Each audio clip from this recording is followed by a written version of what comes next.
Assalamualaikum everyone. Hope you all are good, and we are back with another video. And this time we are back with the playlist of class first year mathematics. अच्छा, अभी तक हमने जो shoot किया है वो हम लोगों ने क्लास 9 की मैथमेटिक्स शूट कर ली है, जिसका फर्स्ट चैप्टर में शूट किया था। उसमें हमें काफ़ी अच्छे फीडबैक्स भी मिले और काफ़ी क्रिटिकल फीडबैक्स भी मिले, जिसपे हमने उस पर काफ़ी फोकस किया और हमने इस बात को नोटिस किया कि हमें अपने क्वालिटी को इम्प्रूव करना चाहिए। तो हम उम्मीद करते हैं कि इस वीडियो से आने वाली वीडियोस जो भी होंगी आगे जाके, सब वीडियोस में आपको क्वालिटी काफ़ी इंप्रूव मिलेगी और हम इस पे मज़ीद फोकस करेंगे और हम आपसे एक्सपेक्ट करते हैं कि आप मज़ीद कमेंट्स में हमें इस चीज़ को हाईलाइट करें कि क्या चीज़ें हैं जो आपको हमारी वीडियोस में लैगिंग लगती है और क्या चीज़ें आपको अच्छी लगती हैं। तो दोनों चीज़ें आप ज़रूर मेंशन कीजिएगा। So let's begin. तो ये हमारी जो पहली वीडियो है, इसके अंदर हम लोग सबसे पहले इंट्रोडक्शन को कवर करेंगे। जैसा कि आपको पता ही है, हमने 9 क्लास में भी इसी तरह कवर किया था। और इस फर्स्ट ईयर की मैथमेटिक्स का जो पहला चैप्टर है हमारा, वो है कॉम्प्लेक्स नंबर्स। अच्छा, इत्तेफाक की बात यह है कि 9 क्लास में भी पहला चैप्टर जो हमने कवर किया है उसमें कहीं हद तक कॉम्प्लेक्स नंबर का मैंने काफ़ी ज़्यादा एक्सप्लेनेशन दी है। बट क्योंकि आपके कोर्स में फर्स्ट ईयर में कॉम्प्लेक्स नंबर दोबारा इंक्लूडेड है, तो हम दोबारा स्टडी करेंगे आपके कोर्स के अकॉर्डिंग। तो इसमें जो हमारे पास, जैसे कि आपको यहाँ पे पेज नज़र आ रहा होगा जिसके अंदर सारे फॉर्मूलाज मेंशन है, मैं एक एक करके सारे फॉर्मूलाज को एक्सप्लेन करता जाऊँगा। इस वीडियो के अंदर हम सिर्फ इंट्रोडक्शन पे फोकस करेंगे और समझने की कोशिश करेंगे कि ये जो फॉर्मूलाज हैं इनकी इंपॉर्टेंस क्या होती है, जो कि अक्सर हम लोग मिस कर जाते हैं। यूजुअली हम क्या कर रहे होते हैं, हमारे कोचिंग सेंटर्स में या टीचर्स हमें क्या करा रहे होते हैं, डायरेक्टली हमारे साथ वो एक्सरसाइज शुरू कर देते हैं और अचानक से फॉर्मूला आता है, हम समझते हैं भाई ये कहाँ से अचानक से आ गया, तो हमें कुछ रिलेट नहीं कर रहा होता।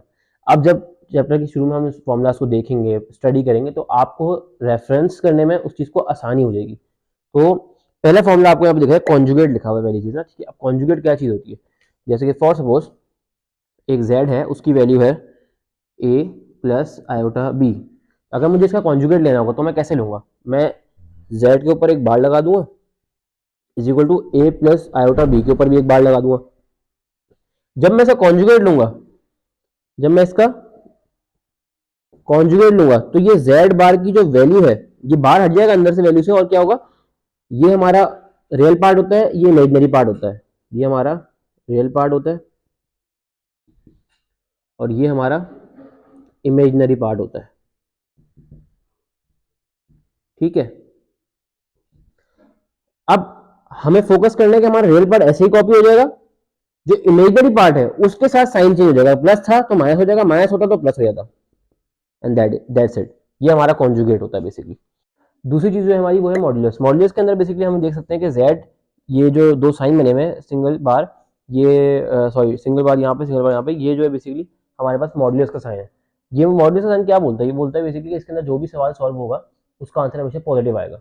लेट सपोज एक एग्जाम्पल ले लेते हैं, एक्स की वैल्यू है हमारे पास -5 और वाई की वैल्यू है हमारे पास -4। ठीक है, अगर हम देखें और से तो ये बनता है ऐसे। ठीक है, फिर उसके बाद इसके अंदर x की वैल्यू आ जाएगी, फिर प्लस आ जाएगा, फिर y की वैल्यू आएगी, इसका स्क्वायर। मैंने देखो इसी की शेप बनाई है, सिर्फ x की जगह उसकी वैल्यू और y की जगह उसकी वैल्यू। x की जगह वैल्यू क्या आएगी -5 और y की जगह उसकी वैल्यू क्या आएगी -4।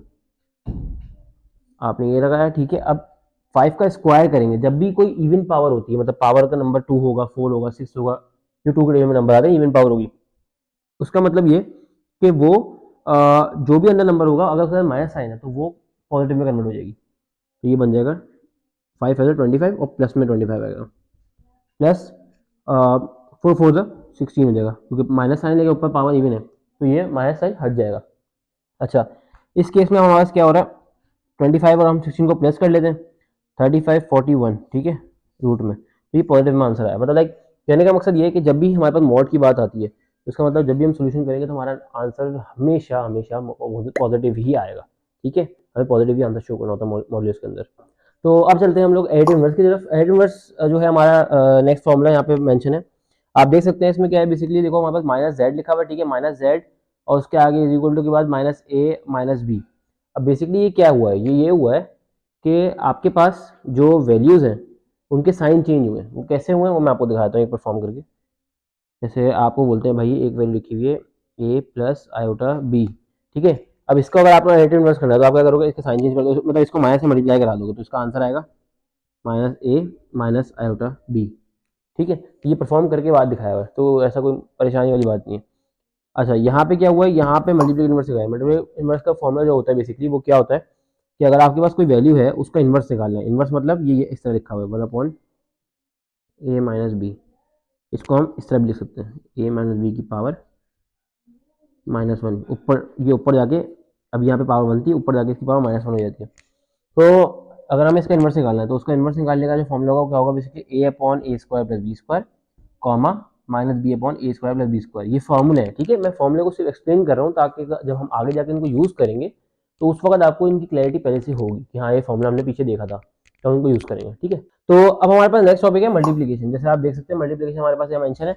आपको जो पेज है आप इसको फॉलो करें, मैं यहाँ पे आपको आप इससे कंपेयर करने की कोशिश करें कि मैं इसको एक्सप्लेन कर रहा हूँ। अभी जो मल्टीप्लिकेशन की प्रॉपर्टी है वो क्या कहती है कि दो कोऑर्डिनेट पेयर्स अगर आपस में मल्टीप्लाई हो रहे हैं, कोऑर्डिनेट पेयर्स का मतलब है जैसे ये दो ब्रैकेट मैंने बनाया, कॉमा लगाया इनके बीच में, तो ये एक कोऑर्डिनेट पेयर है, एक कोऑर्डिनेट पेयर है, तो ये कोऑर्डिनेट पेयर्स जो है बेसिकली ये मल्टीप्लाई हो रहे हो। जब ये मल्टीप्लाई हो रहे होते हैं तो इनका जो फॉर्मूला बनता है वो ये बनता है। जब भी आपको ऐसा कोई सवाल आएगा कि कोऑर्डिनेट पेयर्स को मल्टीप्लाई करना है या कहीं पे हमें करना पड़ जाता है तो हमें इस तरह से उसको करना परफॉर्म करना होगा कि ए को आप देखें, ए को हमने पहले सी से मल्टीप्लाई कर दिया, लिख दिया, फिर माइनस आ गया, फिर बी को हमने डी से कर दिया, ठीक है, फिर कॉमा लगा दिया, एक चीज कंप्लीट हो गई, कॉमा लगा दिया। उसके बाद हम करेंगे ए को डी से और बी को सी से। देखें ए को डी से प्लस बी को सी से, तो ये हमारा जो पूरा फॉर्मूला है। ये कुछ बेसिकली कोई ऐसी चीज मतलब कोई ऐसी चीज है कि आप इसमें कंफ्यूज हो, ये जैसा फॉर्मूला है जिसको मैं एक्सप्लेन कर रहा हूँ यहाँ पे जानबूझ के सारे इंट्रोडक्शन वीडियो में, ताकि आप लोग जब आगे इसको यूज करने का वक्त आएगा तो आप लोग इससे फेमिलियर हो ऑलरेडी। तो जो हम नेक्स्ट मूव करने लगे वो है एडिशन सब्ट्रैक्शन। यहाँ पे आपको दिख रहा होगा कि जो हमारे पास नेक्स्ट मेंशन है वहाँ पे एडिशन सब्ट्रैक्शन, उसके अंदर जो है बेसिकली हमारे पास एक जो फॉर्मूला मेंशन हो इस तरह से आप देख सकते हैं a + b plus addition subtraction की हेडिंग के अंदर देखें आप लोग कि मैं क्या लिखवा रहा हूँ, a + b plus bracket c, d is equals to a + c,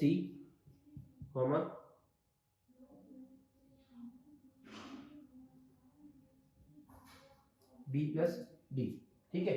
हमारे पास यहाँ पे ये हमारा मेंशन है वहाँ पे, ठीक है। इसी तरह ये एडिशन का, ये हमारा एडिशन का फॉर्मूला हो गया कि अगर दो कोऑर्डिनेट पेयर्स प्लस हो रहे हैं, a + b, सॉरी यहाँ पे a + b नहीं होगा, यहाँ a, b होगा, ठीक है। a, b plus c, d जब प्लस हो रहे हैं तो a + c, b + d बन जाएगा। इसी तरह जब हम दो कोऑर्डिनेट पेयर्स कोई माइनस कराएंगे, जो कि कौन से हमारे कोऑर्डिनेट पेयर्स है, a, b minus c, d, तो इनका जो आंसर आएगा वो आएगा a - c, b - d। तो ये हमारे पास एडिशन सब्ट्रैक्शन की प्रॉपर्टी आ गई। इसी तरह अगर हम नेक्स्ट पर मूव करते हैं तो नेक्स्ट हमारे पास क्या है, आप देख सकते हैं कि उस साइड पर उसके मेंशन हुआ है प्रॉपर्टीज इन्वॉल्विंग कॉन्जुगेट, ठीक है। ऐसी प्रॉपर्टी जिसमें कॉन्जुगेट इन्वॉल्व है। अब आप देखिए क्या लिखा हुआ है, z1 + z2, इसके ऊपर एक ये कॉन्जुगेट का साइन बना हुआ है, इज इक्वल टू, ठीक है, z1 बार प्लस z2 बार। अब इस बात का मतलब क्या है कि आप अगर दो चीज़ें प्लस हो रही हैं उनके ऊपर कॉन्जुगेट का सिंबल है तो उसको आप ब्रेक करके एक का कॉन्जुगेट ले लें प्लस दूसरा कॉन्जुगेट मेंशन कर दें, दूसरा बार मेंशन कर दें। और अब इसी तरह दो वैल्यूज हैं जो कि मल्टीप्लाई हो रही हैं और उनके ऊपर बार लगा हुआ है तो उसको भी स्प्लिट करके ब्रेक करके z1 का बार और z2 का बार अलग कर देंगे हम लोग। तो ये फॉर्मूलाज है बेसिकली, इनको हम यूज़ करना सीखेंगे आगे जहाँ पे भी एक्सरसाइज में हमें ज़रूरत पड़ेगी। और इसका एक और हमारे पास मेंशन है वो है z1/z2, ठीक है, और इसके ऊपर होल के ऊपर बार लगा हुआ है। अब इसमें जब इसको ब्रेक करेंगे तो ये क्या हो जाएगा, z1 का बार अपॉन z2 का बार, ठीक है। अब एक और चीज़ हमारे पास बाकी है जो मेरे पास स्पेस थोड़ी सी कम है, मैं यहाँ पे दिखा देता हूँ। वो हमारे पास लास्ट है, वो क्या है कि अगर आपके पास z हो वो मल्टीप्लाई हो रहा हो z बार से, तो उसके बाद अगर हम देखते हैं तो हमारे पास क्या कन्वर्ट होगा इसका, या फिर उल्टा भी लिख सकते हैं कि अगर हमारे पास z बार मल्टीप्लाई हो रहा हो z से, ठीक है, तो इन दोनों केसेस के अंदर जो हमारा यहाँ पे आंसर आएगा वो बेसिकली कुछ मॉड की फॉर्म में आता है। फिर हमारे पास हम कह सकते हैं कि मॉड का स्क्वायर होगा या फिर मॉड बार का स्क्वायर होगा। ये बेसिकली फॉर्मूलाज हैं जो यहाँ मेंशन हुए हैं।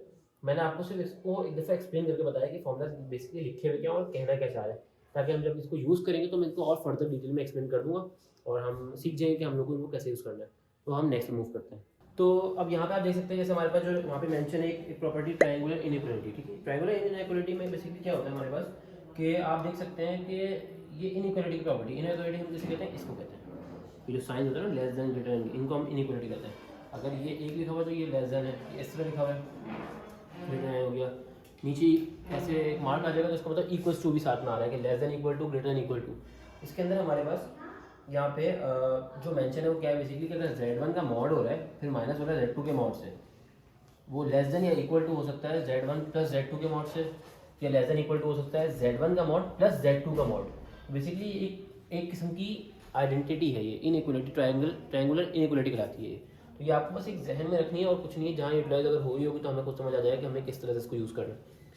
नेक्स्ट हम मूव करते हैं नेक्स्ट, इसके बाद नीचे इसकी लिखा हुआ है प्रॉपर्टीज इन्वॉल्विंग मॉड्यूलस। ये वो प्रॉपर्टी है जो मॉड्यूलस को इन्वॉल्व कर रही है। क्या मतलब है, आप देखें Z1 मल्टीप्लाई Z2 हो रहा है, उसको बाहर लिया हुआ है, ठीक है। तो ये बराबर होता है किसके, Z1 के मॉड से Z2 के मॉड के बराबर, ठीक है।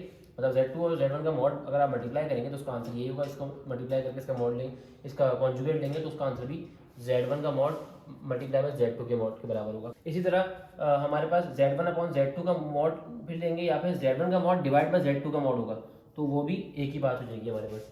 अच्छा, इसके बाद जो नेक्स्ट प्रॉपर्टी आप इसी के नीचे देख सकते हैं वो हमारे पास है कम्यूटेटिव प्रॉपर्टी ऑफ एडिशन।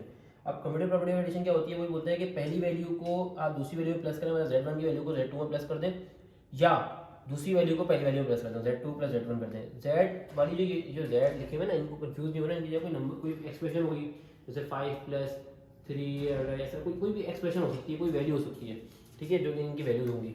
तो वो कह रहे हैं इन दोनों को प्लस कर दें या इनको उल्टा करके प्लस कर दें, तो बात एक ही, तो कम्यूटेटिव प्रॉपर्टी ऑफ एडिशन इसको कहते हैं हम लोग। इसके बाद हमारे पास है एसोसिएटिव प्रॉपर्टी ऑफ एडिशन। उसमें क्या होता है कि आप अपने ये लेफ्ट साइड है हमारी इज इक्वल टू किधर, और is equal to right side है, सब में ऐसी हो रहा है यहाँ पे भी।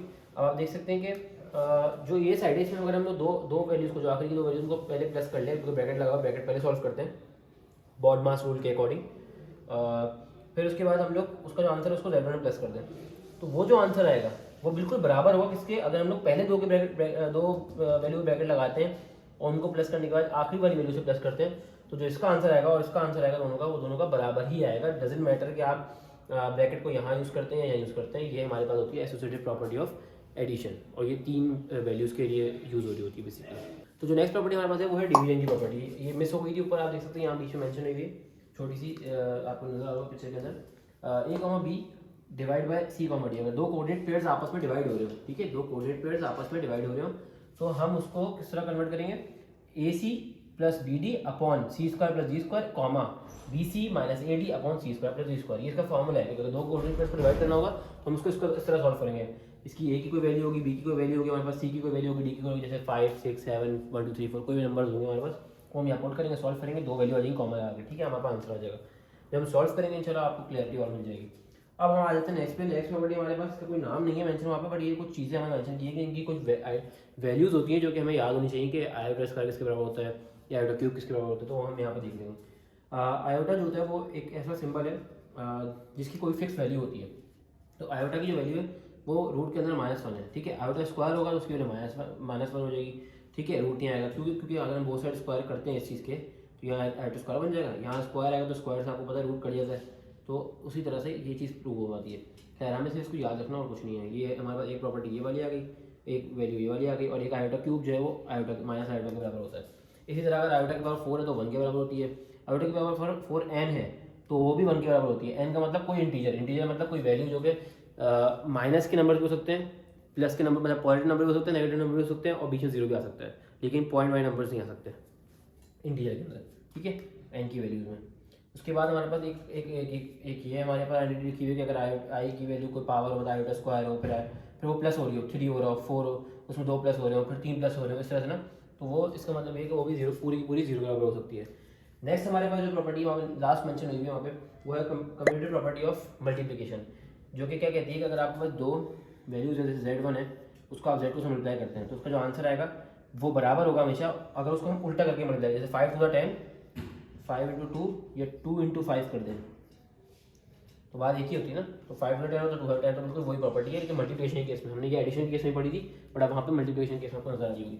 उसके बाद हमारे पास क्या है लास्ट प्रॉपर्टी जो कि एसोसिएटिव प्रॉपर्टी ऑफ मल्टीप्लिकेशन। जैसे हमने एसोसिएटिव प्रॉपर्टी ऑफ एडिशन पढ़ी थी, बिल्कुल वैसे ही हम एसोसिएटिव प्रॉपर्टी ऑफ मल्टीप्लिकेशन भी देख सकते हैं। क्या कि 3 वैल्यूज हमारे पास, देखें आपके पास 1 2 3 वैल्यूज हैं, आखिरी 2 को पहले ब्रैकेट में लिखा तो उन दोनों को मल्टीप्लाई करेंगे, जो आंसर आएगा उसको मल्टीप्लाई कर देंगे, तब भी वही आंसर आएगा, जो कि अगर इन्हीं 3 वैल्यूज में से पहले इन दोनों को मल्टीप्लाई कर दें और फिर आखिरी में से कर दें तब भी वही आंसर आएगा। तो इसका मतलब ये कि लेफ्ट हैंड साइड और राइट हैंड के आंसर में कोई फर्क नहीं पड़ता अगर ब्रैकेट स्विच कर लें तब भी। तो यहाँ तक हमारी वीडियो एंड हो चुकी है एंड आई विल होप कि अब जो इम्प्रूव क्वालिटी के साथ हम कोशिश कर रहे हैं इसको आगे ले जाने की, अपने मिशन को, तो आप लोग उससे काफ़ी सेटिस्फाइड होंगे। और अगर फिर भी कोई इशूज़ हैं जो आपको लगता है कि हमें मज़ीद इंप्रूवमेंट की रिक्वायर्ड है इसके लिए, तो आप प्लीज़ कमेंट्स में मेंशन करें और हम आपके फीडबैक को पॉजिटिवली लेंगे और इंशाल्लाह नेक्स्ट टाइम मज़ीद इंप्रूव करने की कोशिश करेंगे। So that's it for today and hope you like the video. Please do subscribe to our channel, please share it in your circle with your family and friends. That's it. Allah Hafiz.